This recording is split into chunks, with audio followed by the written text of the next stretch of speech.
It's February and love is in the air, but not if your sales team is in a relationship with the wrong sales platform. Don't worry, Sales Hub from HubSpot is here to help. It's an all-on-one platform that helps teams prospect smarter, boost revenue, and scale better. Plus, it's easy to learn and free to start. What's not to love about all that? Be the perfect matchmaker and introduce sales to a new platform. With Sales Hub, closing deals is no big deal. Head to HubSpot.com/sales right now. Good morning, everyone. It's Tuesday, February 20th. I'm John Weigell, kicking the week off with Ben Berkley, and this is the Hustle Daily Show.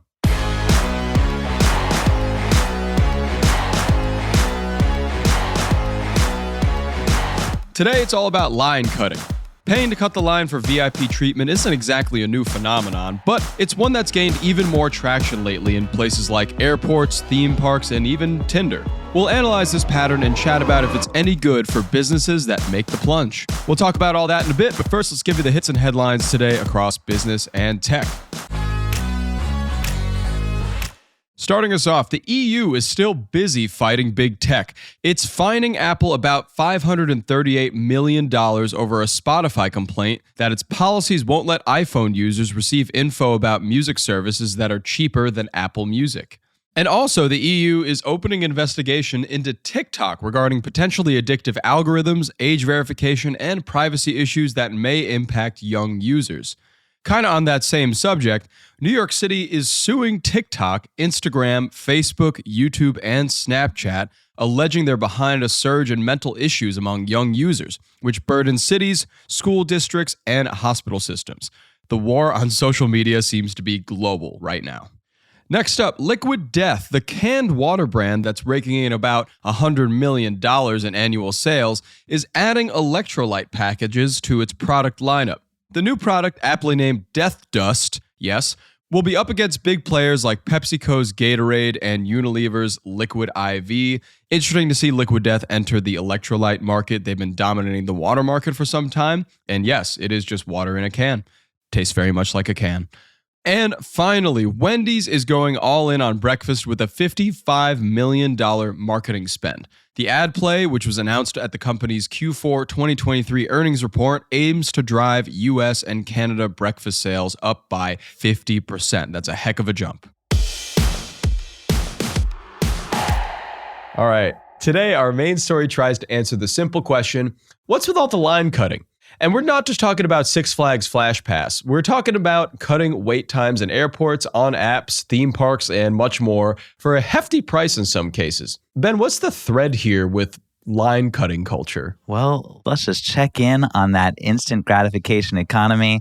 I think I would just say nothing covered in this segment is probably going to floor you. People with money paying up for better experiences is a tale as old as the very concept of money. Oh, yes. So where we're really focusing is this specific practice of offering line skipping options and really just on how quickly it became so commonplace.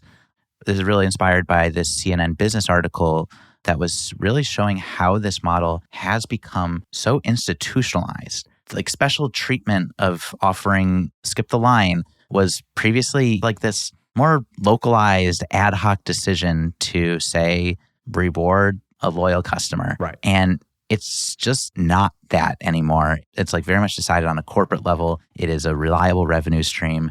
And we've hit this tipping point where it is everywhere. Yeah. And it's really become an industry in of itself, paying more to cut the line. And it's really funny because companies that offer this sort of thing only see upside, I feel like, no downside because everybody's going to be in the same line. You just have some people cutting the line. And I mean, you just have grumbling customers on the side, which I guess isn't going to really uproot your business anytime soon. So yeah, it is fascinating how it has become just very, very widespread across multiple industries and practices. Yeah, and I think it's a runaway train at this point. Like you've got it everywhere. We're talking about, obviously, airport security lines with Clear or TSA PreCheck. You're talking about Tinder has its super premium product where you're not in a virtual queue at all. You just select who is with you, it feels like, is what they're going for. And that's $500 a month too. Like, I just can't help but stating that every time we bring it up because, man, It's $500 a month for Tinder. Nuts. Yeah. And I mean, I think I still kind of, every time we've had that in our newsletter, I stop and I'm like, that has to be a typo. Like, are you sure it's not like $4.99, not $499? There's no way. No way. And I guess you just need a small segment of people to pay for it to make it worth your while. But we've covered recently, ski resorts are doing this a ton, theme parks. It just feels like it's like inevitable. It's going to be at grocery stores soon, where if you have a subscription to your Kroger store, then you'll get to go into a special checkout line. Like, it's inevitable. And ultimately, because it's good business. Yeah. Let's look at Disney parks, for instance. Since 2019, spending per guest there has increased 42%. And that's not to say that's entirely on their Genie Plus or whatever. I just feel like it changes every second what it is. But they're getting people to pay for these premium experiences. Those premium experiences are getting you in and out of those rides real quick to go spend exorbitant fees on merchandise and what we'll assume is like a $12 churro or something. And it works. Yeah. And people are going with it. Like, you hear the grumbling, but like, to your point earlier, the downside isn't really there. Yeah.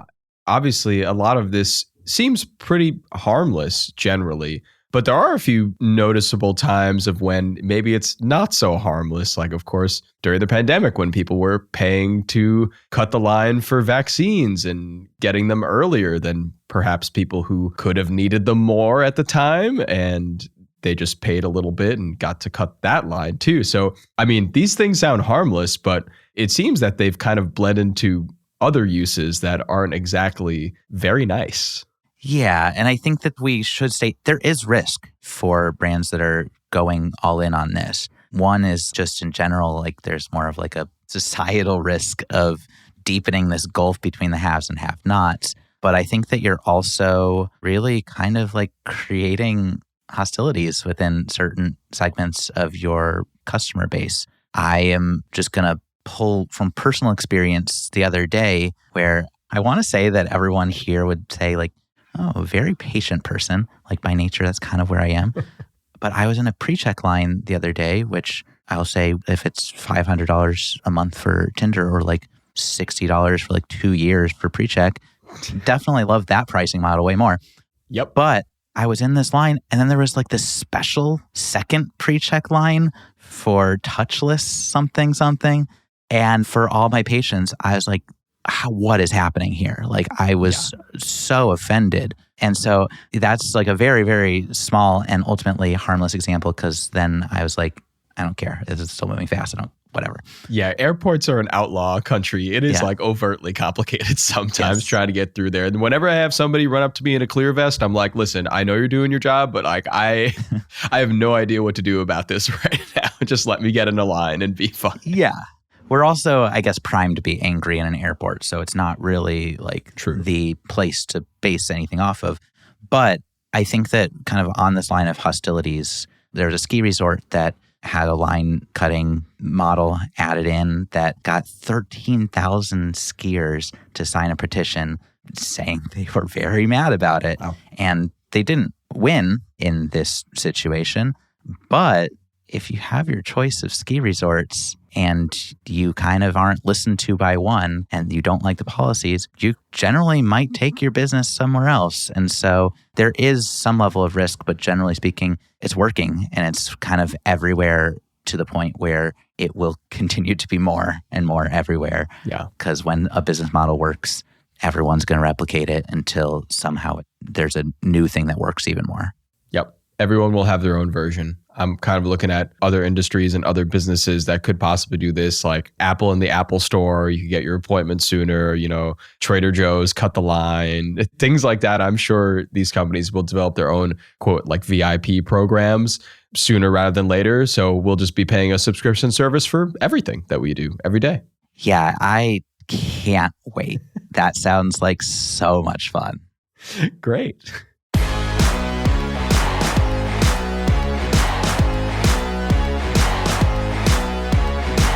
All right, that'll do it for us today. Thanks for tuning in to the Hustle Daily Show.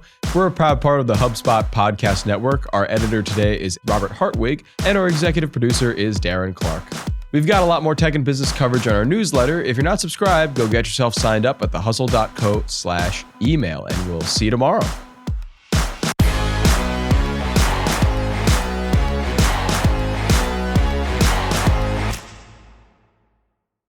Hey, everybody, it's John from the Hustle Daily Show. I've been listening to an awesome podcast recently called Marketing Made Simple. It's hosted by Dr. J.J. Peterson, and it's brought to you by the HubSpot Podcast Network, which is the audio destination for business professionals. Marketing Made Simple brings you practical tips to make your marketing easy and, more importantly, make it actually work. I was listening to an episode recently that really stuck with me, and it was called How Real Should You Be at Work? In that episode, Dr. J.J. Peterson and his co-host, April Sunshine Hawkins, talked with Ashley Menzies Babatunde, who is the creator and host of her own podcast called No Straight Path, and it explores the human stories behind success. But on their podcast, Ashley dove into the importance of embracing humanity in the workplace and acknowledging that setbacks and emotional challenges are a natural part of everybody's daily life. So I found that really, really impactful. You can listen to Marketing Made Simple wherever you get your podcasts.